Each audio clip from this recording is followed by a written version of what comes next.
when we invisibilize whiteness and we don't understand it and we're just in it and we're just performing it. And when we begin to step out of that, just like when you step out of any over-identification, there's a release, there's a liberation. What I'm noticing is that people who embark on this path of just getting curious, where did I come from? What's the ancestral work that's left from earlier generations for me to take on? When they connect with that, they feel like they're on their path. You know, Jung talked about the path of individuation, and you know when you're on it and you know when you're off of it, right? Because when you're on it, you're like in a flow. One step leads to the next, and you can feel that your thoughts and your actions are reconciled.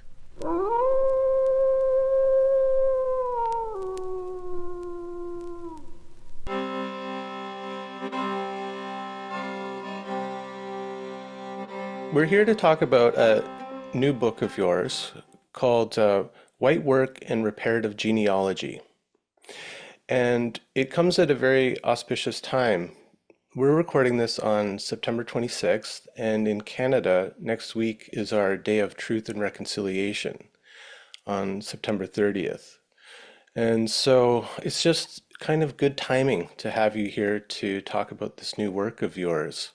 Um, is there anything similar in the US to that? Yes, the first Truth and Reconciliation effort in the US was in Greensboro, North Carolina. And they actually consulted with the South African Truth and Reconciliation folks. One of them came over to help establish it. And it was about killing of civil rights activists and community activists, two of whom were doctors, in the 70s, and the way in which Greensboro had never really dealt, the government of Greensboro had never really dealt with the complicity of the police and the newspaper and the city government in those killings. And then another Truth and Reconciliation started in Maine around the Indian boarding schools there. And that's, I believe, is still ongoing. Hmm. Hmm. But But the one in Greensboro sparked a lot of efforts in a number of cities, efforts that didn't end up being full-blown Truth and Reconciliation commissions, but which do involve the city or the town looking at a particular historical incident or the ongoing aftermath of Jim Crow, et cetera, to try to address the harms created. hmm, okay. But is there not a national day of truth and reconciliation in the States, or is it a state by state thing? Yeah, there's not a national day because the federal government has not agreed to even look into, to research racial reparations.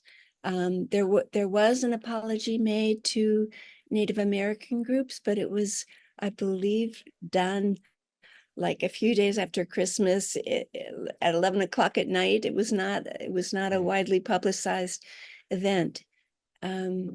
But I think in your own country, there's some controversy over the effort at reconciliation. I don't know if you've read Lynn Coulter's work, Red Skin, White Mask, Hmm, um, no.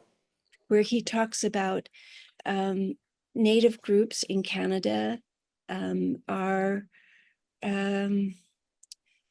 rethinking, they're putting efforts into reconciling with white settlers because they don't see the value of apology without real efforts to address the long injustices. So he and others are advocating for what they call resurgence rather than reconciliation. That is to draw back energies from trying to continue to deal with white settlers, and to pay attention to trying to reconnect with Native languages, cultures, spiritual practices, and to try to dream that into the future.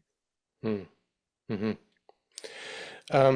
Yeah, well, this is kind of, I think, where your book fills a gap because it's one thing for, and I'll just speak from the Canadian context because it's the one I know best, but I know it's kind of more complicated down the States because of slavery.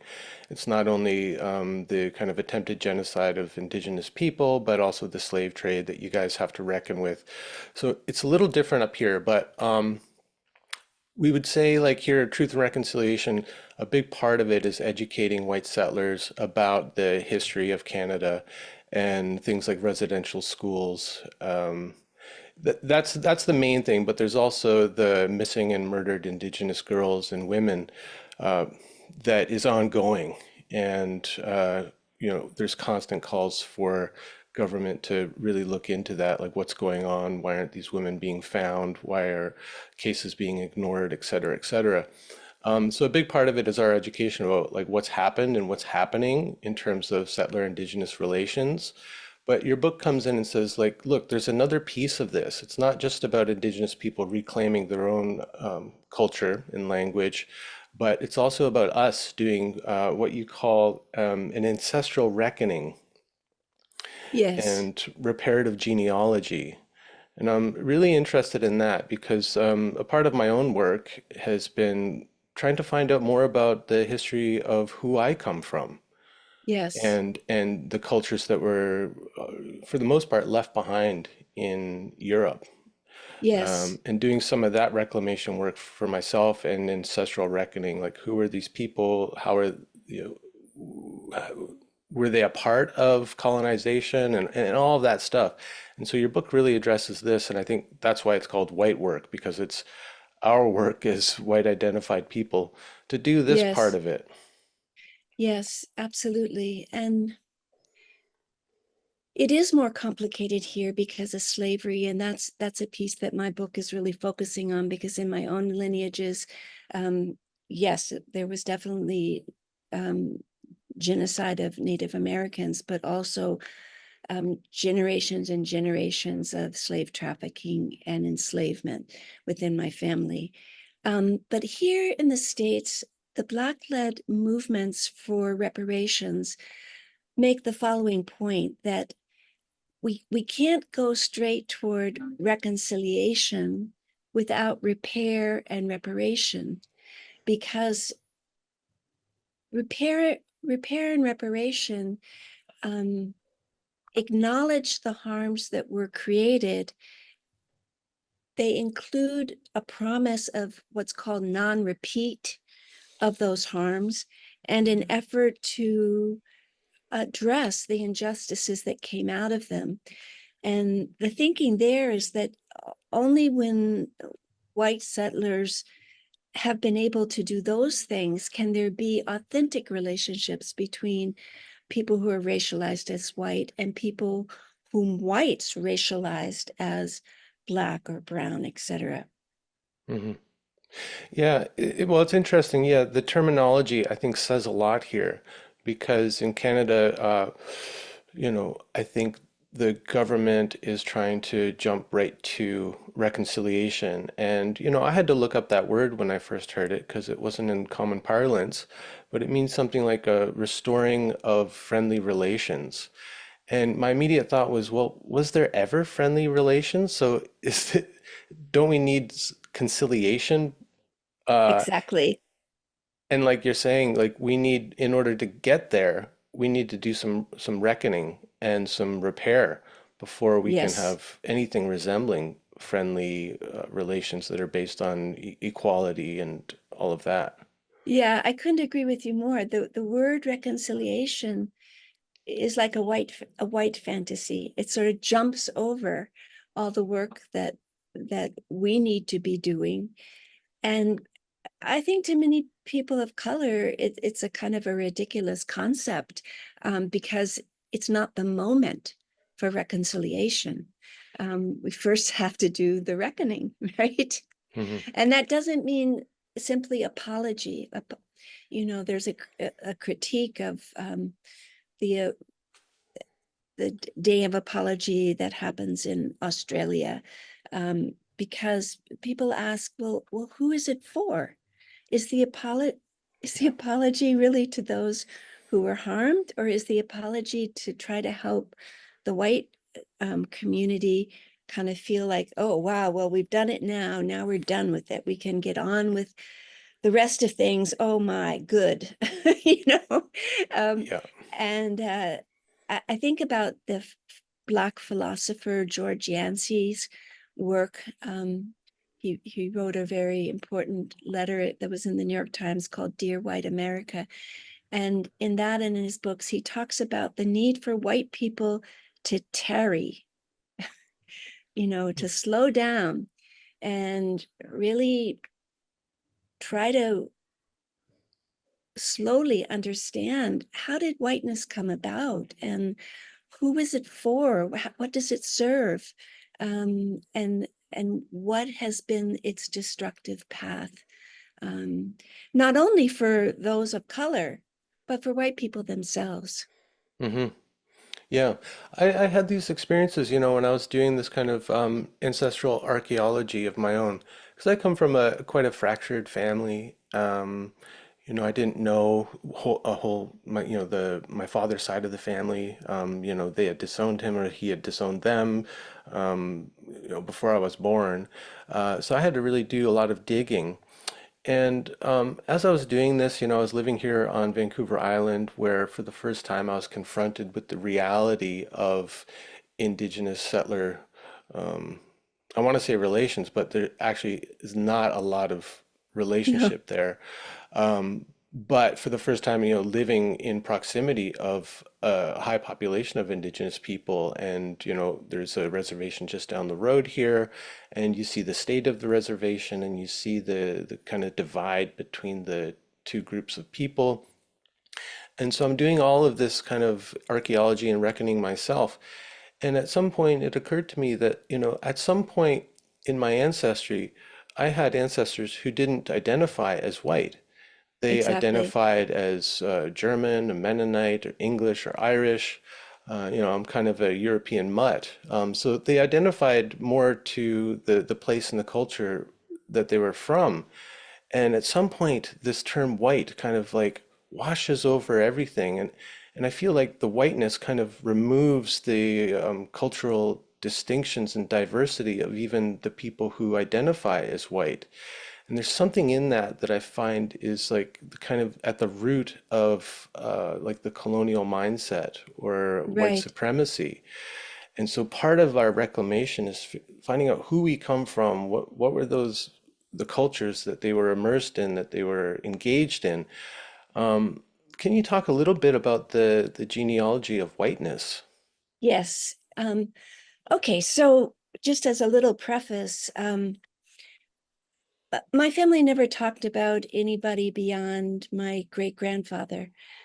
So when I started, I was very surprised as I worked my way backwards, that James Watkins came to Jamestown in 1608, the year after Jamestown was begun.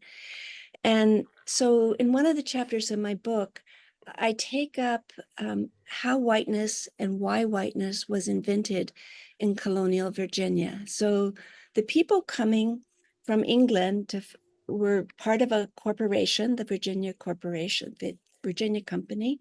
Um, and the aim of the people who funded that was, to extract resources and to find a path to the Pacific, which of course they didn't find. Um, but in 1619, as we now know, a ship arrived that had enslaved people on it, and they were bought by the Governor Yardley. Now, at first, they were sort of subsumed under the language of indentured servants. And the people coming from England saw themselves as Christian and English. But within a very short time, they began the English began to import enslaved people from Barbados and the Caribbean, and some of those enslaved people had been Christianized and were converted. They'd become Christian. Now, Christians aren't supposed to enslave other Christians. And so there was a problem. At first, it was easily taken care of because they were non-Christian, but now they were Christian. What was going to happen? So you see, for the first time, sort of in the middle of the 1600s, the beginning use of the word white. And gradually, in those next 50 years, it's knit into many, many laws, codes, until when you get to 1700, the English Christian settlers are now understanding themselves as white, and the enslaved people as colored. And so why was this? This was to maintain mastery and control and domination over a whole group of people whose labor was now used for the benefit of others. So whiteness goes right along with the creation of racial hierarchy and the valuing of certain groups and the devaluing of other groups for the purpose of not only feeling superior, but of being able to extract profit in a capitalist system, because now you have unpaid labor that it is generating more and more unpaid labor, because one of the laws that was changed was in England at that time, when you were born, you took on the identity of your father. So if your father was enslaved, you would be enslaved. But of course, that wasn't going to really give rise to generations of enslaved people. So they changed the rule and they said, oh, no, your identity is going to come from your mother. So if your mother is a slave, all of her children are now slaves, and their children are slaves, and their children are slaves. So in this way, whiteness became a very central ingredient in laws in the colonies, and really worked to perpetuate slavery. At the same time, as you're indicating, it robbed people of their original cultural, ethnic identity. People hadn't thought of themselves as white. That just wasn't a dimension. So in some ways, we orphaned ourselves. We culturally orphaned ourselves. And we also joined into this denouncing and derogating of people that we now deemed other than ourselves and inferior to ourselves. And in the colonies, in the southern colonies, you can see that people who were enslaved were often not even conceived of as people, and they not even as animals, although they were treated like animals, but they would be talked about as another form of being, really deeply dehumanizing people as possible, which then allowed for all sorts of brutality, because these weren't really people, and that brutality unfortunately bleeds back into the white community. It's pretty messy if you're being very cruel over here and then you go home. Are you able not to be cruel? Of course, sometimes, yes, that's possible, but you're creating a kind of legacy of, those who were involved very directly with slavery, a legacy of not only false superiority, but of cruelty, domination, exploitation, that deprives you of your own full soulfulness. Mhm. Yeah, dehumanizing other humans also dehumanizes oneself. Exactly. So for instance, there were whole systems of punishment for enslaved people, many of which involve things like amputating fingers and toes, arms, um, as lessons to the larger community. Now, to do those things, you have to get into a certain mindset, right? Yeah. And you have to like cut your heart off from hearing, for instance, the cries of a mother when you're selling her baby or you're selling her young son away from her. Um, and mothers were routinely whipped to keep them from crying when their children were taken away from them and sold, quote unquote, down the river, meaning down the Mississippi River, usually. So this reckoning with ancestral debt as a path to racial reparations, the subtitle of the book, is a reckoning with what white why people became white, what whiteness, what they believed whiteness allowed them to do to others, and then the harm to their own soul, their own relationships, by virtue of their involvement.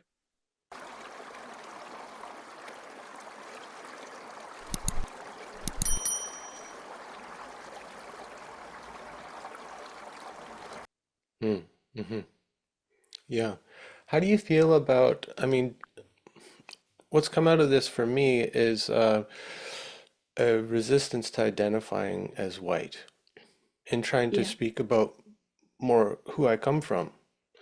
In the same way that Indigenous people are learning to speak about who they come from and giving time to that introduction, not just being a matter of, I'm so and so and this is my job, or but really bringing the ancestors into the introduction because we're not separate from who we come from. And so that's been a part of it for me, but I find also that that's very difficult because there's still an assumption that, well, of course, because your people come from this place and you look a certain way, although I'm anything but white in actuality, people still expect you to identify yourself as white. Okay. Um,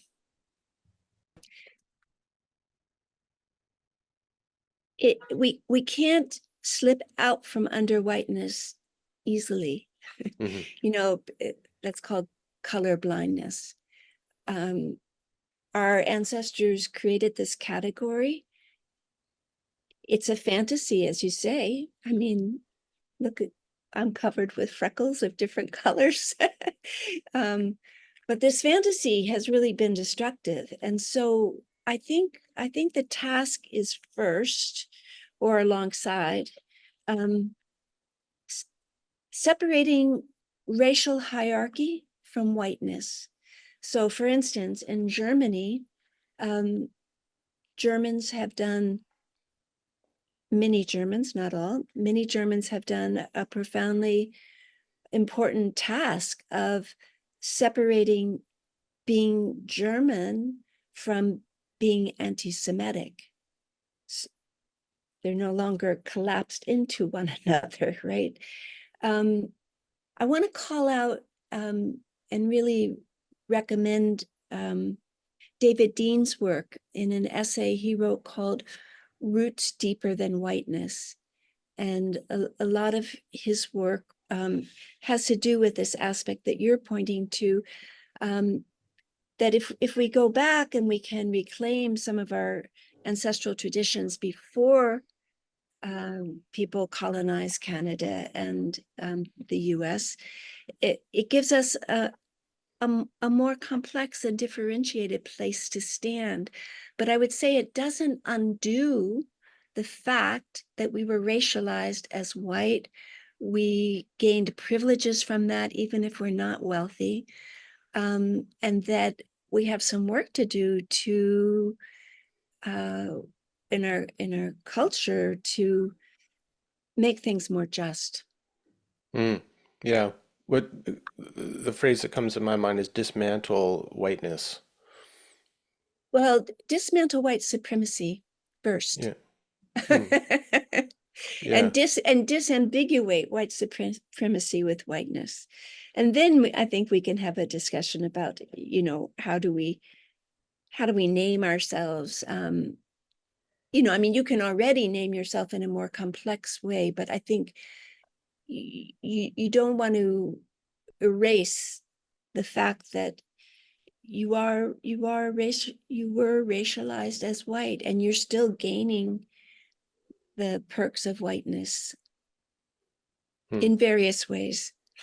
Mm. Hmm. Certainly in the US, many government programs were only available to white people, which had a profound impact on Black families not being able to gather the intergenerational wealth that many white families enjoy.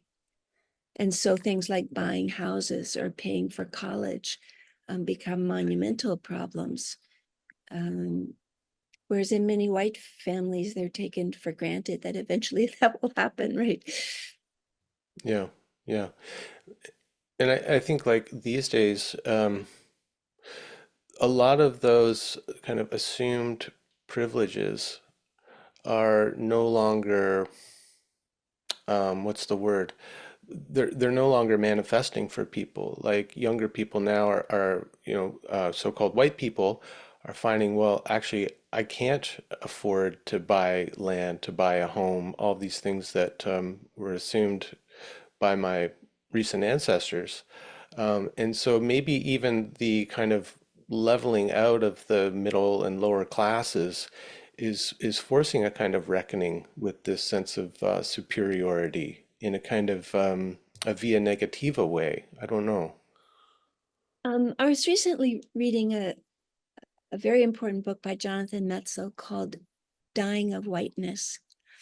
And he Hmm. looked at the ways in which many um, lower class white people in the US, primarily those who don't have a college education, um, are aligned with the right around things like access to guns, around not wanting federal help with health insurance in their states. Um, and and so in fact their longevity is decreasing because there's an epidemic of suicide by guns of the same group of white people.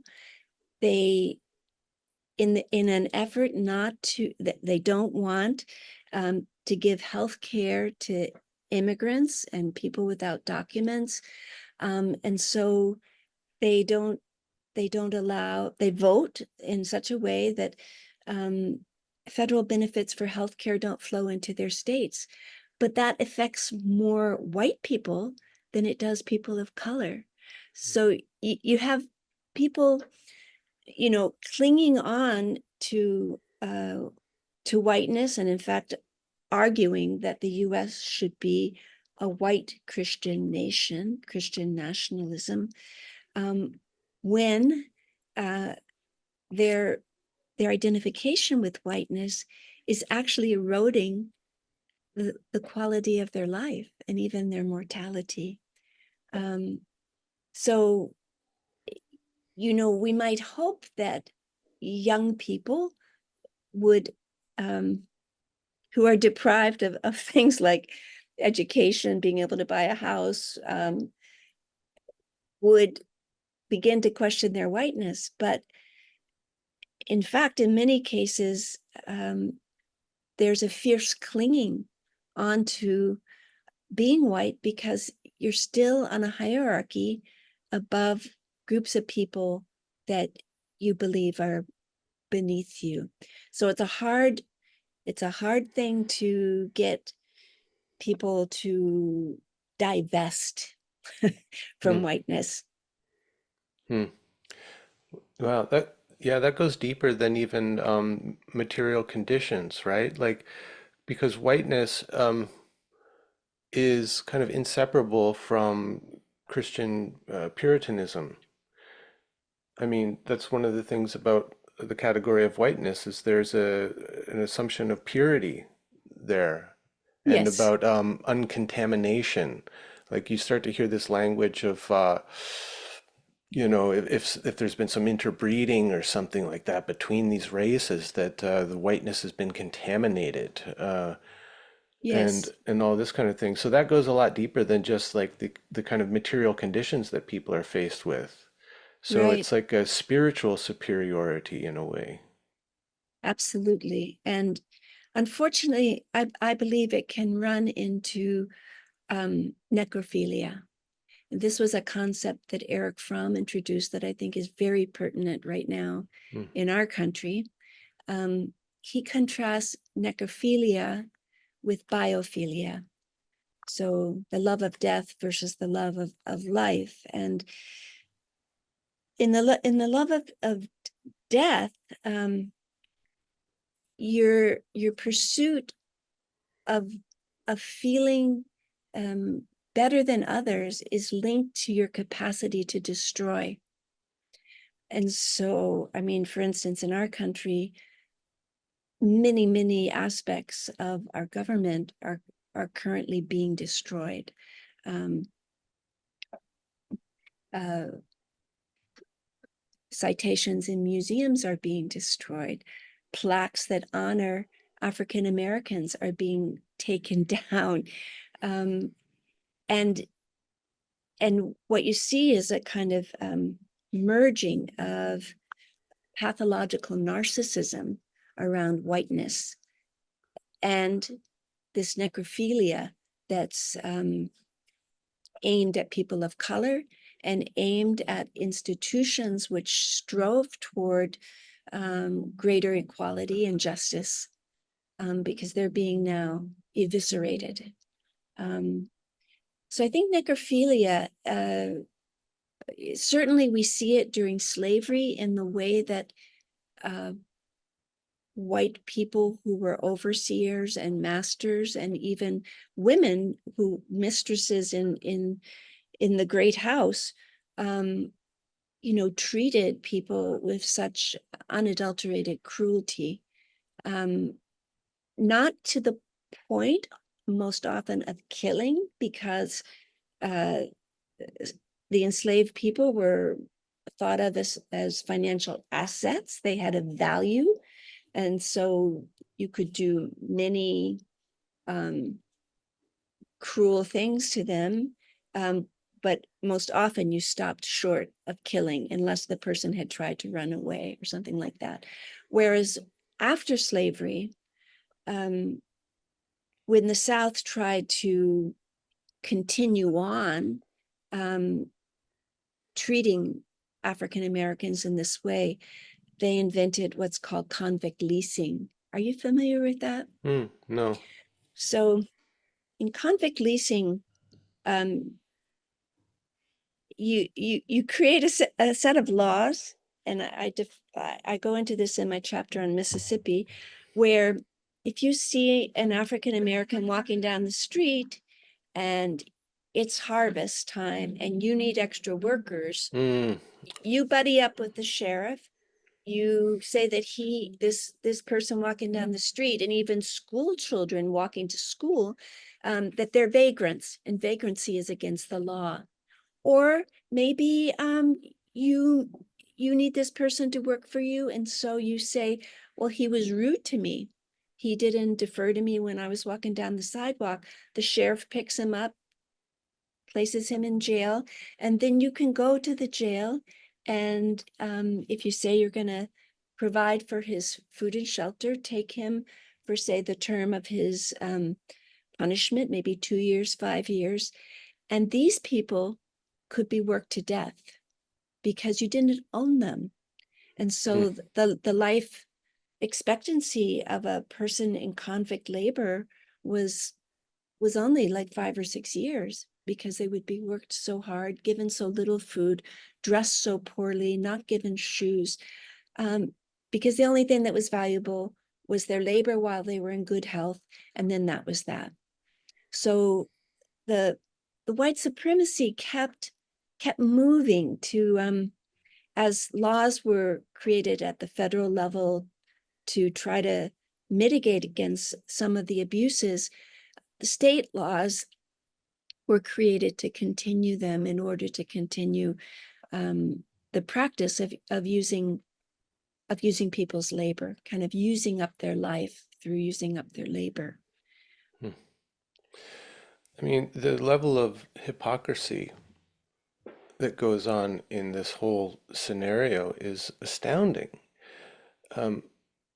Because like this kind of behavior can only be seen as evil and anti-Christian in a way. I mean, it completely goes against the teachings of Jesus. How is this possible? I mean, you're first and foremost a depth psychologist, so I wonder if you could speak about something of the psychology of white supremacy, how it fractures a person, and how they can deal with that, the kind of disparity within oneself that needs to happen, right? Right. Well, in one of my chapters, I spent a year reading all the slave narratives I could from North Carolina with the purpose of trying to put together how did people who were enslaved see white people? They were with white people all the time. What did they notice about them? And one of the first things they noticed is they're not acting in a Christian manner. Mm, mm, So they're all going to church, but when they come home from church, they beat you. And so the enslaved folks were very clear, something's wrong here. They also saw that being cruel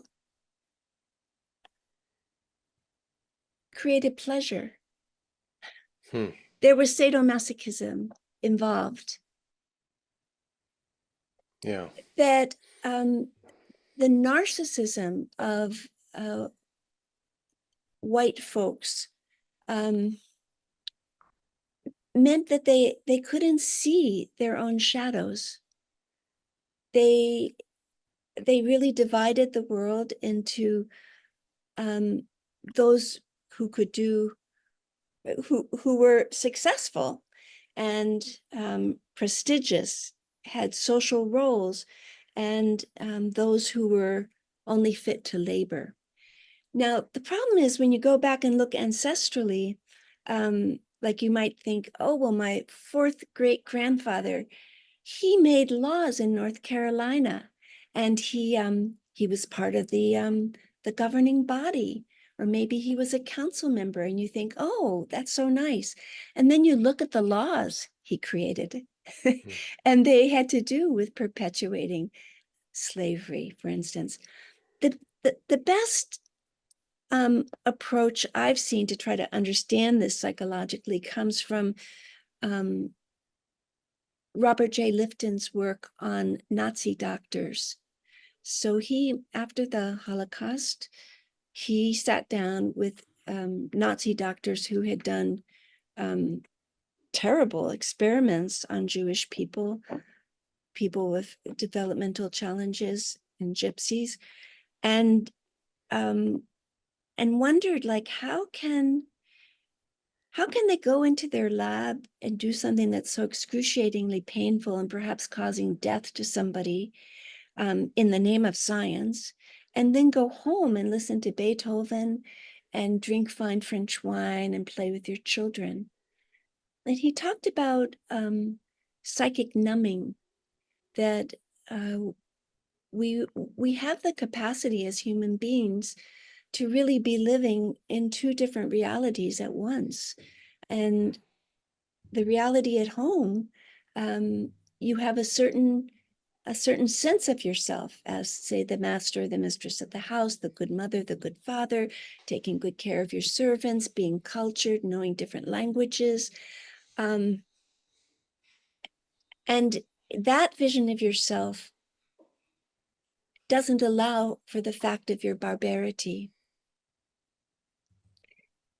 And so you have, some of the doctors would ask Lifton to have lunch with them before the interview. I remember this one case, and Lifton was like kind of horrified because while he had gotten used to speaking with these men, he didn't want to break bread with them because they were like they were not acknowledging the depth of the harm that they had perpetuated, right? Hmm. Hmm. So Yeah. another kind of psychological thing that comes out of all of this is paranoia. And, if you really treat a whole group of people very poorly, you have every reason to believe that some of them might treat you poorly too. Like they might come and slit your throat at night, or they might burn down your house. And so there was a constant fear of slave rebellion, and so constant that often groups of enslaved people were punished as though they were trying to rebel when there was actually, that wasn't what was happening. Or like very overstated and violent responses when just several people were involved, responses to the whole community. Um, and this took place not only during slavery, but after slavery as well. There were Hmm. many massacres of Black communities, as you probably know. Well, and this still goes on, right? Like you wrote a book with your husband Ed Casey on the building of or Trump's, fantasy of building this wall that would keep the kind of brown hordes at bay. Yes. And so the fear of the immigrant, of the other, it's still ongoing. And even I think in times that are, kind of so full of uncertainty and instability, that ramps up the fear, right? Yeah, I would argue from my own immersion into Southern history now that part of the problem that we continue to face in the United States are unresolved issues from the Civil War. Because while the South lost, they didn't feel regret over slavery. They Hmm. continued to think that it was a very good way of organizing an economic system. And the Union was so exhausted by the war, and people wanted to get back to their homes and their families, so that in the midst of Reconstruction, when there was really a need for federal troops to help maintain a different order, a less racist order, federal troops removed themselves from the South.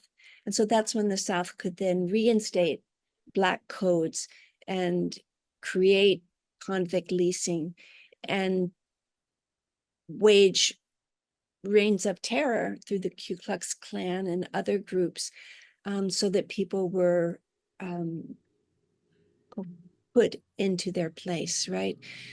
So in Trump's first term, when the running over of people happened in Charlottesville, Virginia, Trump said, well, there are very good people on both sides.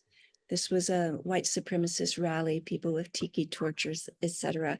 And that was a warning. It was kind of a wake up to many of us that, oh my goodness, he's on the side of the white supremacists here. Um, in this administration, there's no doubt about it.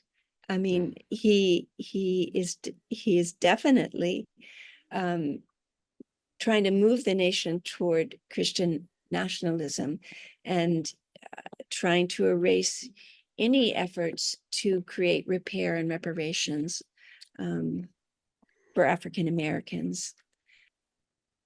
So we we never we never we never healed ourselves in our country. Hmm. Um, and now, given the political atmosphere, the the racism that has existed at a more subliminal level is completely out into the open, in a very, very scary way. Hmm. Oh, I mean, when during Trump's recent inauguration when he invoked manifest destiny. I mean, Yes, chills went down my spine. yes.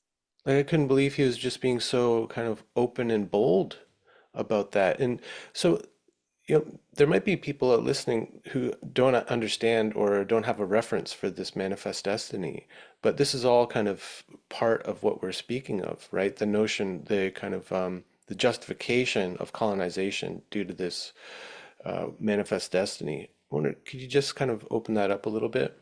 Yeah, and it was evident here, but it was also evident in places like South Africa, where, you know, white people feeling themselves to be superior and appointed by God, to be the best guardians of those places that they quote unquote discover, feel as though violence against the original inhabitants is justified because the white people are going to create a culture that's superior.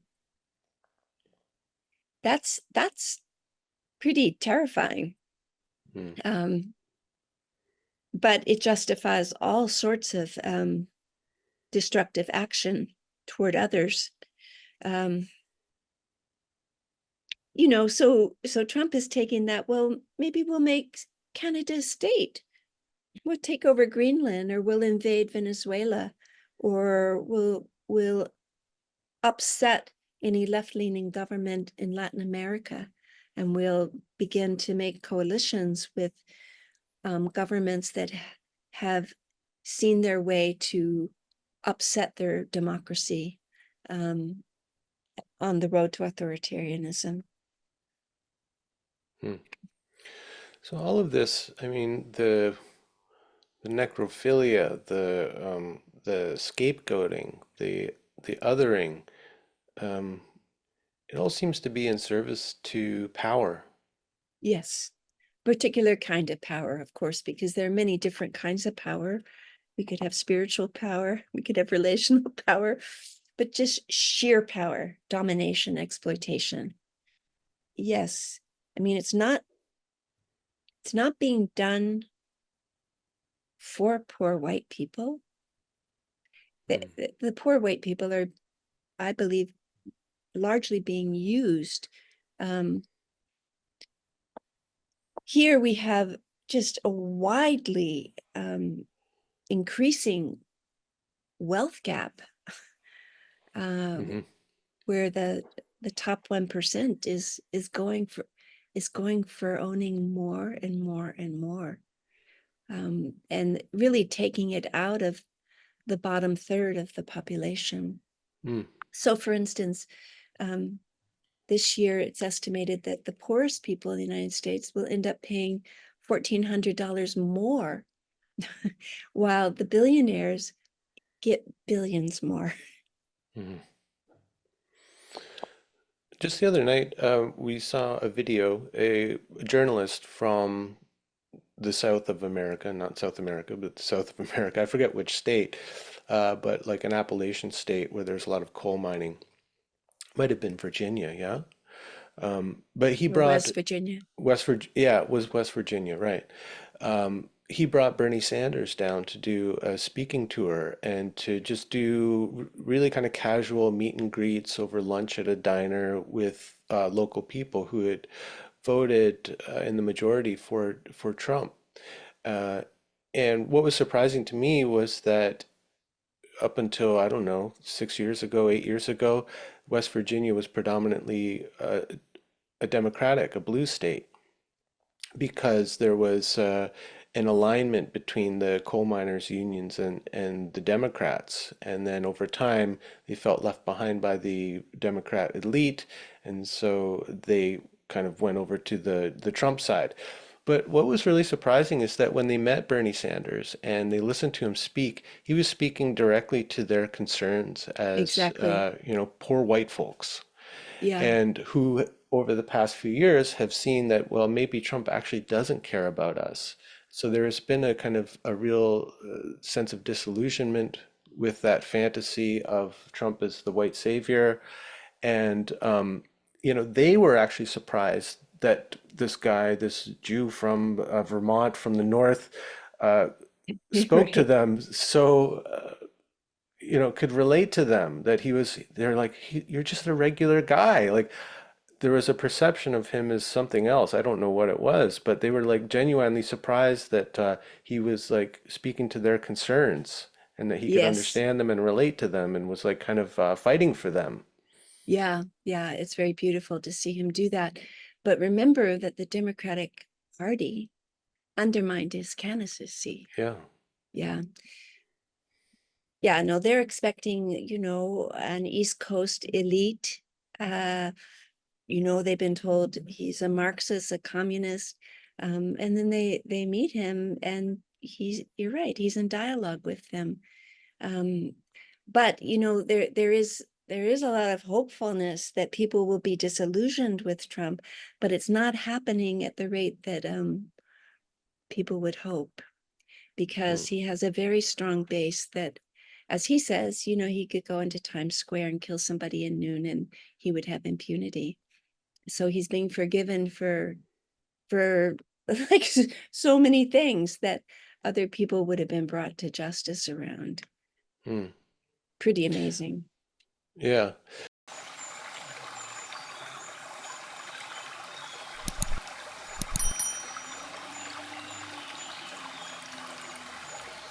Something that was surprising to me in your book, as part of your own uh, ancestral archaeology, is the story about the Quakers.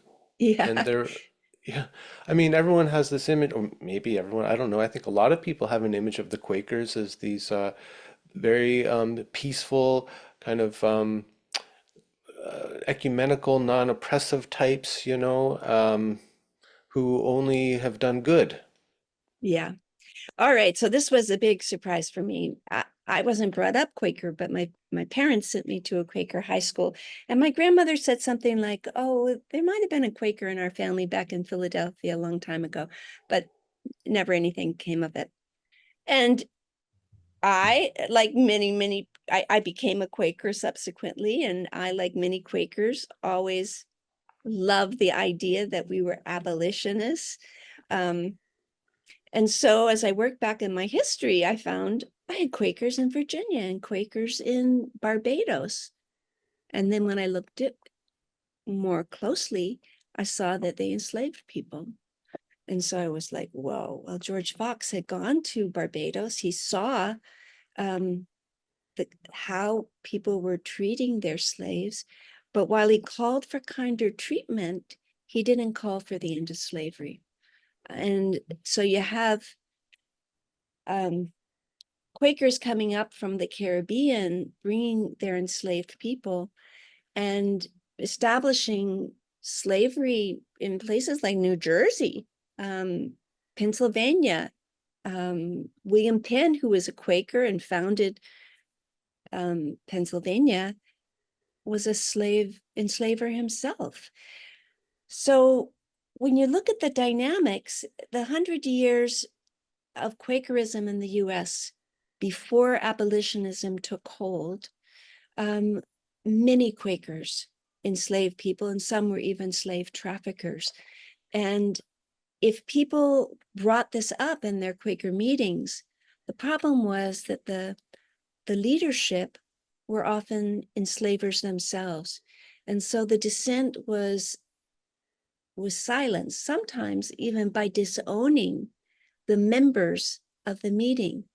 So a member of the meeting could be bringing up the practice of slavery is inconsistent with our testimonies and our values of living simply, of equality, of nonviolence. Um, and yet these were the people who were thrown out of the Quaker Hmm. family because they were creating, quote unquote, disunity in the meeting.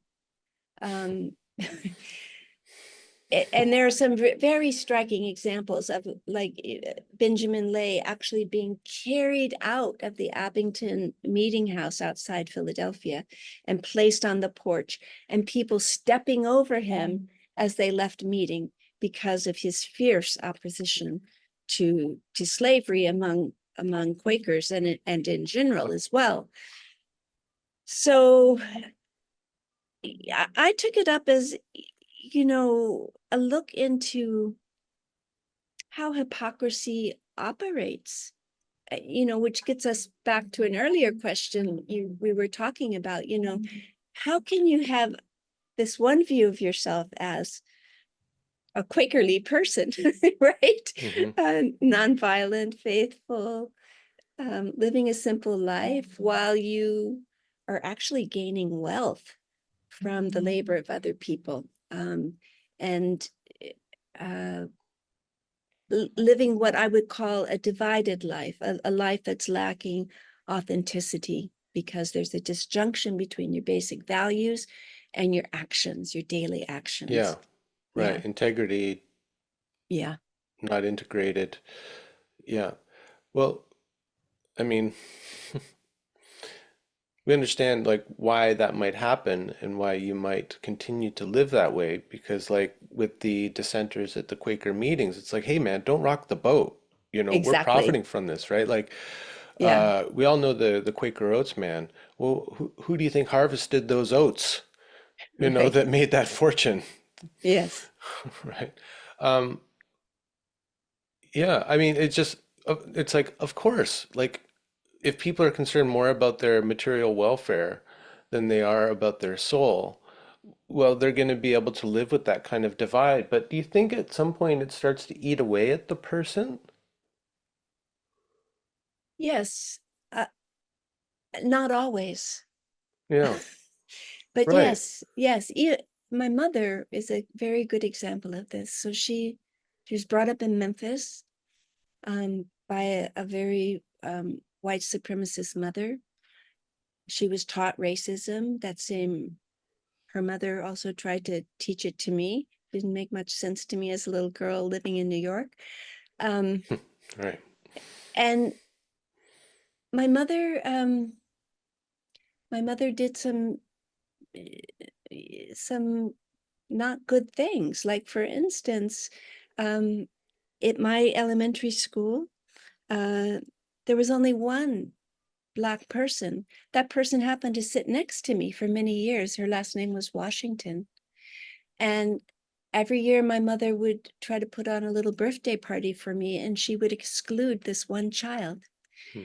Um, on her deathbed, a few days before she died, um, she asked me out of the blue, "Do you think I should have invited Martha to your birthday parties?" Wow. A few days later, she said, and this was maybe like 2 days before she died, she'd hung a picture in my childhood bedroom of girls going around a maypole, and one of them was Black and wearing a red dress. And she said, "I'm wondering if that picture had any influence on you." Hmm. And meaning like she had hung something that had integration in it. Had she done the wrong thing or the right thing? Right. So she's Oh, still, as she's like, dying, right. she's like trying to grapple with a long and deep history, in Memphis, Tennessee, which I go into in my book. Um, that she was there during the Jim Crow time, and knew what was going on, right? Knew what that Yeah, looked like. yeah, Yeah. So I think that people do slowly move, but this is after, I adopted four daughters. Three of them were of color. She had gotten to know them and love them. And so there were things happening for her that gradually led her to a more open place. But this took decades. hmm, hmm. Um, as the But Quakers, I mean, it took the Quakers 100 years to get it together. And even then, and even now, um, they, they they continued to treat people of color, um, in a less than position, as though they knew better that they should be there to counsel people how to live their life. And, this sort of sense of superiority, of course, didn't go over well. In a meeting in Philadelphia, the Black family was made to sit underneath the stairs during Quaker meeting because they didn't want them to be seen. Hmm. So this was after abolition, right? Right. And Quakers private schools had a terrible history around admitting students of color because of their fears of interracial dating and their fears that white parents would take their kids out of school if they admitted people of color. And we're talking now about the 50s and the 60s, not way back in history. Hmm. Yeah, so yes, we want individual people to wake up, but we also have to have cultural structures in place to address the disparities and the injustice, because we can't wait for everybody to somehow have a change of heart, a conversion. Mm-hmm. Because of the ideology of individualism in our culture and in psychology and psychotherapy, when we think about wholeness, we think about, my individual self being like fully integrated. Oh, yes, there's my shadow, like my personal shadow, and I'm to like look at that and do my shadow work and become like a full integrated whole person, right? But one of the things that James Hillman has helped me do is expand my idea of this self, and then doing investigations into other cultural lifeways, finding out that this is a uniquely kind of white idea, the individual self. And one of the things that Hillman called for was maybe a redefinition of the self is the interiorization of community. Yes. And so I think a big part of like what you're calling for in white work is this type of thing, like doing the reparative genealogy, like looking back at our ancestors and not just kind of cherry picking the ones that make us feel good about ourselves. Like, oh, yeah, I had Quakers in my background and they were abolitionists, and yeah, I'm quite proud of that actually, you know. Yes. But you continue to dig and you find the discrepancies and the contradictions and the hypocrisies and all of that. And at a certain point, you've got this lineage that is quite complicated, No matter your ethnic background, I think anyone can look back and find that they have ancestors who were enslaved and who were enslavers. And so, to me, what that does, one of the outcomes of that is, a term I really like is cultural humility Yes. for everyone, not just for the whites, but kind of especially for the whites because of the history of white Right. supremacy in, Right. this country or these countries. Um, can you speak about that? Because I think that's like really fascinating. Like, so what we end up with is this more complex self. Hmm. And to me, like that takes the ability to kind of hold contradictions and to hold complexity and ambivalence and things like that. And over the years, I've come to see that that's actually a sign of kind of maturity, is the ability to tolerate all of that or to hold all of it as your idea of yourself. Can you speak about that? I mean, that's a big Yeah. challenge to ask of people, isn't it? So initially, when I learned about Jungian work and active imagination, archetypal psychology, the approach was through active imagination, you have dialogue with imaginal figures, and you accept the fact that these figures are freely arising, that they that they're not all good people, that Mm, there's a whole variety of them, um, and you can record your conversations with them and record your dreams and get to know them. Okay, but within the context of individualism, this is shearing off the cultural historical context in which you're living. And what I became aware of was that my hope had been that the person gets comfortable with an interior multiplicity and listening into different perspectives, etc., and that can somehow transfer onto the interpersonal realm. But in fact, it often doesn't. Mm. Just to It pause create. there for a second. Mhm. So a transference of that into the interpersonal realm would be more tolerance for diversity in your relationships with others. Something Yeah, like like that? your capacity to have dialogue with folks who are different from yourself. Mhm. Um, so I began to realize that internal dialogue, while I think it's quite important, um, isn't an isn't an end in and of itself. Um, and if we can shift from an individualistic paradigm to an interdependent paradigm, then we can say, well, our well-being is linked up with, yes, all these interior voices, etc., but it's also linked up with the well-being of other people and with the environment. And that's why I've used this term eco-psychosocial. So Mhm. it's not just psychological, it's not just social, it's also eco, and we could include bio about the body. Um, but to grasp cultural humility, you need to have a sort of critical approach, which I think Hillman had, to what he called the heroic or the imperial ego.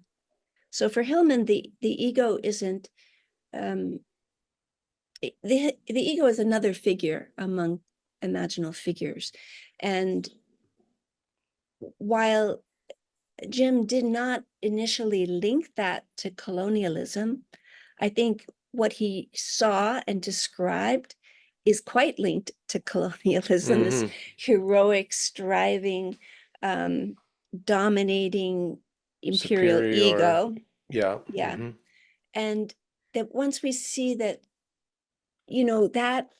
that's something that has to be in Hillman's language seen through as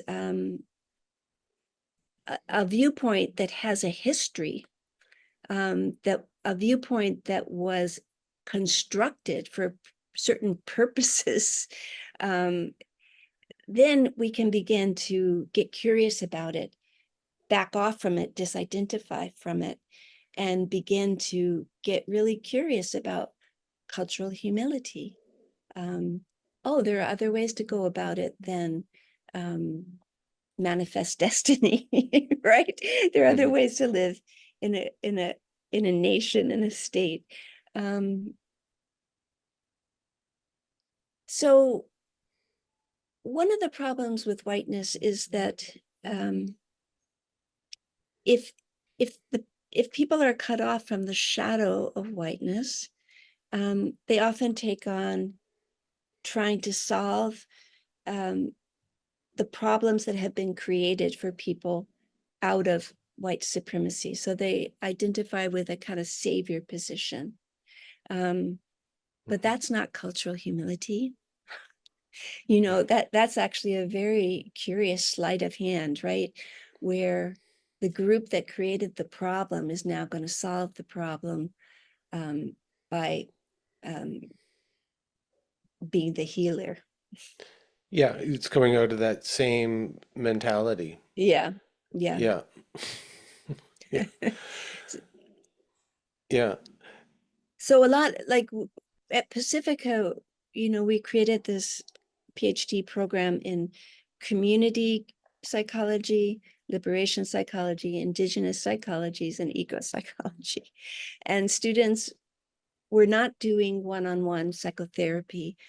They were figuring out from their own experience, whether that be their dreams, their thoughts, etc., um, what was an issue in the world that they really felt drawn to, that they wanted to hang out with, if you will. And sometimes you could see students wanted to go and solve that issue, even though they didn't have a history showing up in that community, becoming known to the community, asking the community whether they had an invitation to be there, and if so, what the community would like them to do, Hmm. right? Yeah. Um, so there, I would tell the students we're involved in a paradox. You're getting a PhD, so on one level, you feel like you're rising up some kind of hierarchy, but the learning is to be humble, Hmm. to not know, to take time getting to know, to be curious. And sometimes a group of people that you've been hanging out with will ask you to do something that isn't actually the thing you most want to do, but is the thing that's more needed than your fantasy of what should be done, right? Yeah. I'm laughing because I mean, this has just shown up in my life, like last week. So Okay. I'm on the board of a local nonprofit that offers education and like health programs to our small rural community here.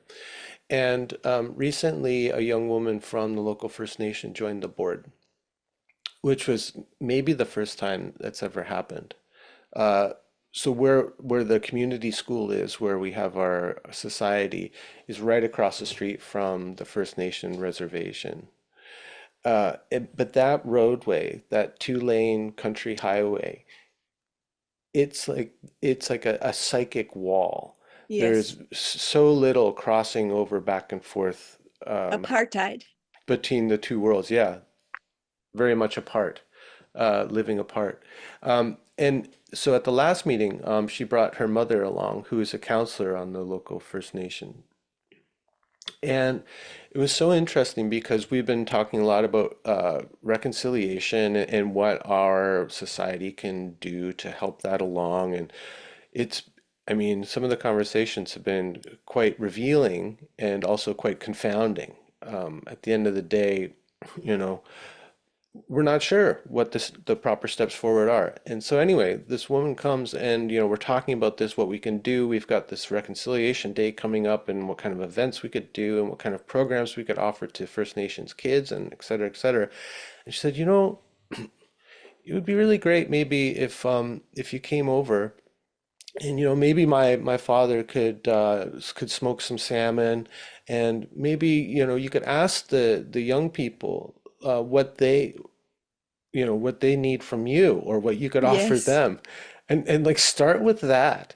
And there was something absolutely. about that I almost started crying because the simplicity and humanness of that rather than this kind of there's a board and we're doing this bureaucratic thing and we're looking at what the government says we should do for truth and reconciliation, all this, instead of just the simply human thing of like crossing the street and going, okay, we've got resources over here. What can we do for you? What do you want from us? Before trying to create some kind of program. And the fact Yeah, that it came, even before what do you want from us is let's get to know each other. yeah, let's have a meal. Yeah, And yeah, and I was so grateful for her bringing that into that yes, room where everyone's so, us like kind of white settlers, we want to, the woke ones anyway, want to do some good. We want to repair things, but we don't know how because we're so kind of disconnected from cultural ways of hospitality and yes, restorative justice and repair and all of this.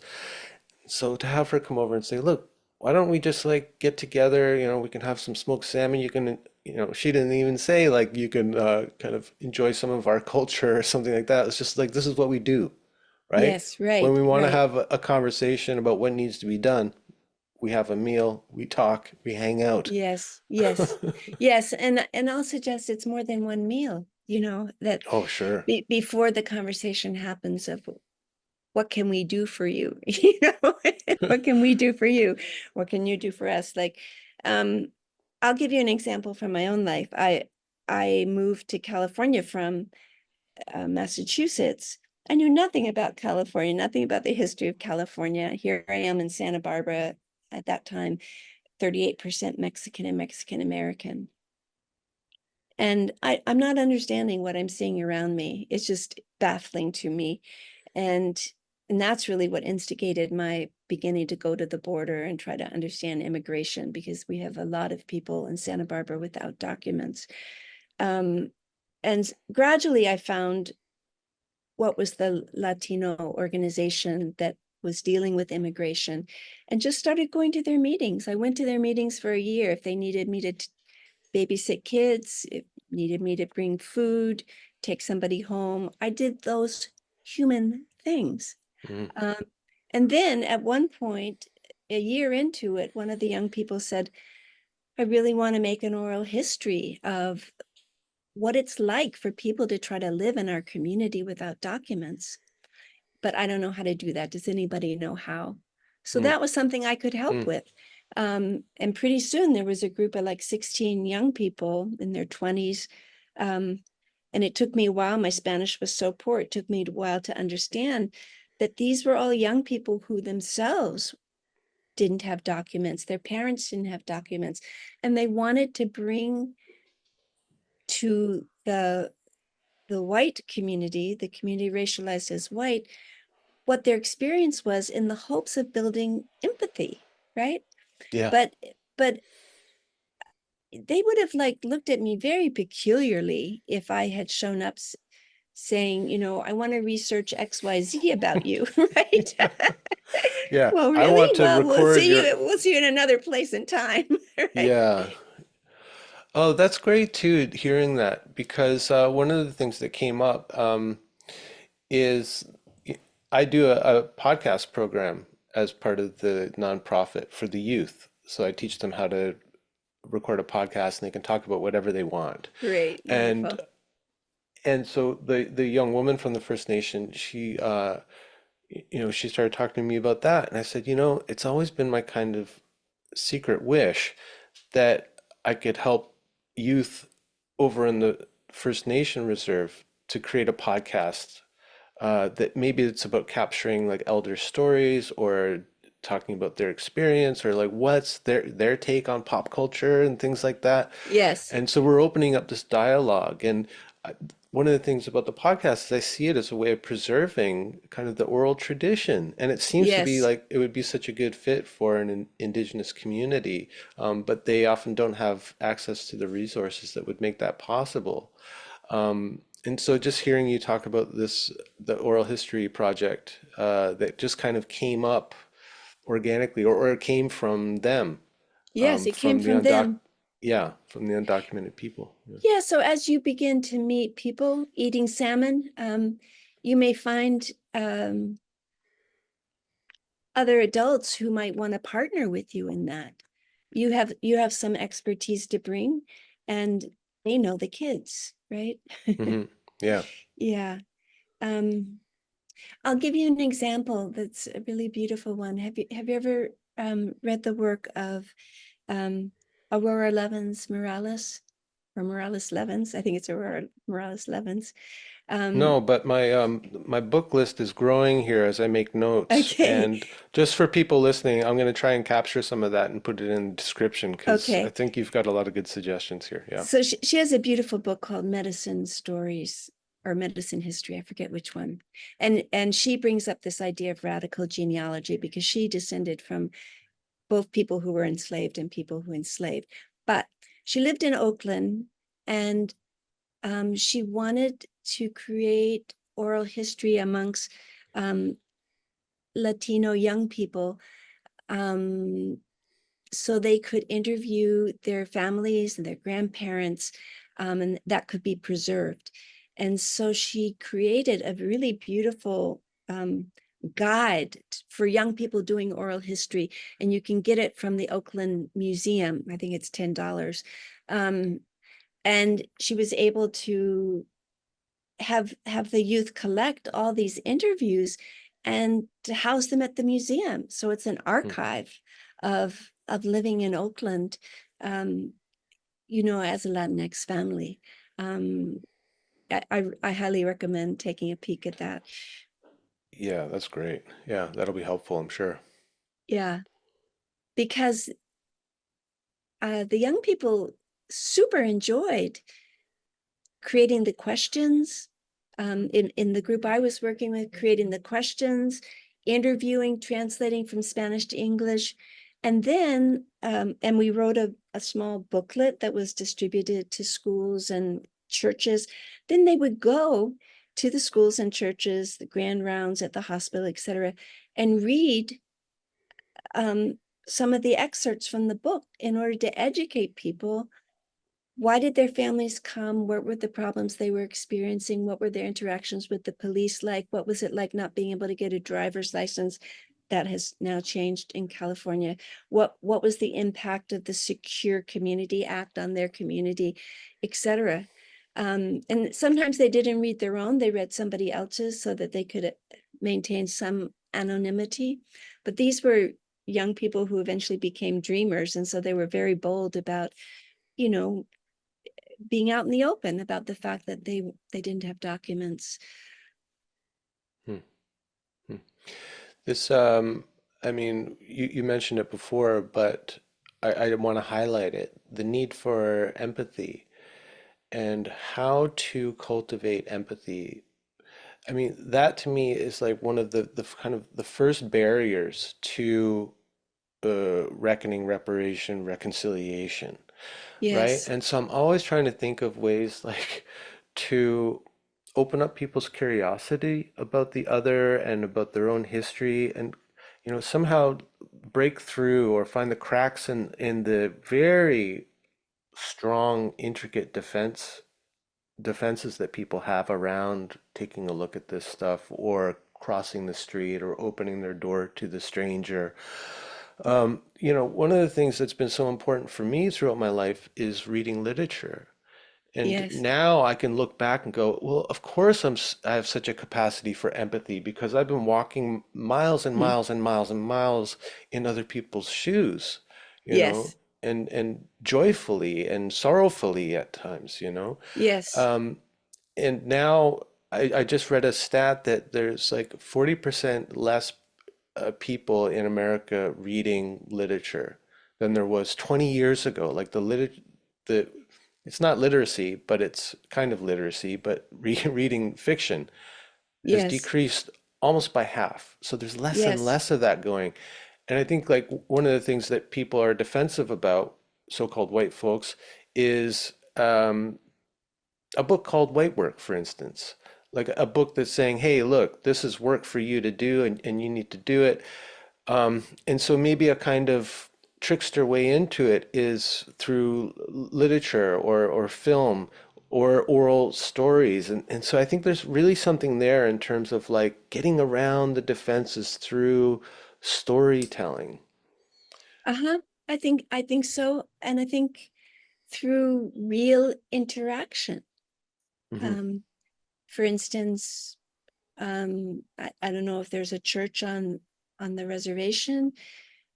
I've heard of churches doing like inviting, you know, would you people like to come to our church and we come to your church? Would that interest you or not? Could we have lunch? Could we invite you to lunch afterwards? Um, because it sounds like you have a pretty, yes, you have a metaphorical wall Hmm. that you want to, Bridge or yeah, you want to bridge, even if what you find out is they're not interested in doing that. Maybe they're mhm, not. Maybe they're not right now. Um, but maybe there are some who are. And mhm, so invitations, can be very helpful in that way. But yes, I think film can also be helpful. Um, but, you know, let's compare doing active imagination with, say, a Native American person in our dream with actually sitting next to somebody and yes. and trying to get to know them and be authentic ourselves, which is easier, right? The act of imagination with this inner shaman or inner medicine Right. person, who only Yeah. has good things to tell me and Right. maybe initiates me into my own indigeneity or something like Right. that. Whereas, the actual indigenous person might be cantankerous, a bit of an eccentric or whatever. They're a human being, They might not be interested in me. right? They might be indifferent to me. Yeah, there might not be a red savior on the other side of the road Yeah. inviting you into their sweat lodge. Yeah. And there's a history to that, that it because if that's where things are at, there's a reason that's Yeah, where things are at. Right. totally. Yeah. Yeah. So something more like a kind of open standing invitation. Uh, Like I think it's wonderful that she brought her mother. yeah. You might have a meeting where you say bring anybody you want to. Hmm. Yeah. Yeah. Well, I think this has been really great, and we didn't even get to your whole journey to how you got here, which I find kind of fascinating, has been helpful to me. Like the way I would summarize it to people listening is that finding you has given me a lot of inspiration and practical examples of how to bring Hillman's radical ideas into community work, Hmm. activism, of actually caring for the soul of the world, Hmm. where we find ourselves, this particular situation here and now. You've been one of the few people, or one of the only ones who I've seen like really take that out of the therapy room or out of the lecture hall and into the world. And that's been like super inspiring to me because I've always Hmm. felt that his ideas are revolutionary and radical. And because I don't come from an academic background in psychology, I've kind of been a renegade psychologist myself. Hmm. um, I've just been going, yes, yes. Okay, I want to turn more people onto these ideas because they can totally change your worldview and your sense of self and all that, and is very much in line with liberation psychology and cultural humility and all this other stuff. But it adds so much more richness than the usual pedagogy of saying, okay, white people, you've done a lot of damage. Here's what you need to learn. There's another way into it that is, I find, more imaginative, more soulful, more creative, more life affirming. It's not browbeating. And so I thank you for your work in this. And I'd love to have another conversation another time to speak specifically about these two intellectual fathers Sure. of yours, Hillman and Sure. Freire. Yeah. But we've come to our time now. Is there anything else that you just want to leave people with before we sign off? Um, How about yes, an there invitation? is. Yeah, Um, so you're drawing attention to the way in which white work infers a labor. It might turn some people off. And what I'm going to say is, um, I've been involved for the last 5 years with various groups of white people doing the work of reparative or radical genealogy and actually engaging in reparative acts um, around racial reparations. And what I notice is their joy. yeah, Yet, yes, there's crying, there's heartache, there's bad dreams, etc. When you find out that, yeah, your ancestors enslaved, 2,000 people over the yeah, course of 200 years or whatever. But we brought up the word authentic and with the words authentic and integrity earlier. And what I'm noticing is that people who embark on this path of just getting curious, where did I come from? What's the ancestral work that's left from earlier generations for me to take on? When they connect with that, they feel like they're on their path. Jung talked about the path of individuation, and you know when you're on it and you know when you're off of it, right? Because when you're on it, you're like in a flow, and hmm what you're doing, one step leads to the next, and you can feel that your your your thoughts and your actions are reconciled. you Yeah, know, congruent. Yeah. right? And so, Reconciled. I like that. yeah, yeah, Yeah. yeah, that's the reconciliation we need to start with, I think. So, uh, if we, what we don't clearly enough get is the harm that's being done to us Yeah. as white people when we don't, when we invisibilize whiteness and we don't understand it and we're just in it and we're just performing it. And when we begin to step out of that, just like when you step out of any over identification, um, there's a release, there's a liberation. Yeah. So, That was the word that was kind of ringing through my mind as you're speaking is the liberatory and life enriching aspect of this work. yes. Which if you go into the kind of the more academic side of reconciliation and decolonization, man, I feel it's as off-putting to me as it is to the regular Joe who's just stepping into this.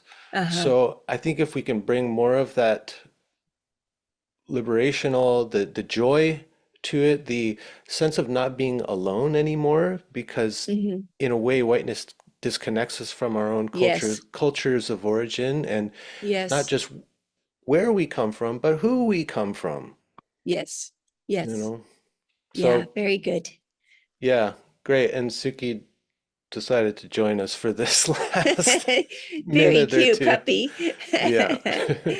Well, thank you, Um, Brian. Good to talk yeah, with you. And we can talk again about the other subjects if you'd like. that would be great. Thanks so much, Mary, Okay. and we'll see you down Take the road. Great. Take care. Bye-bye. Bye bye.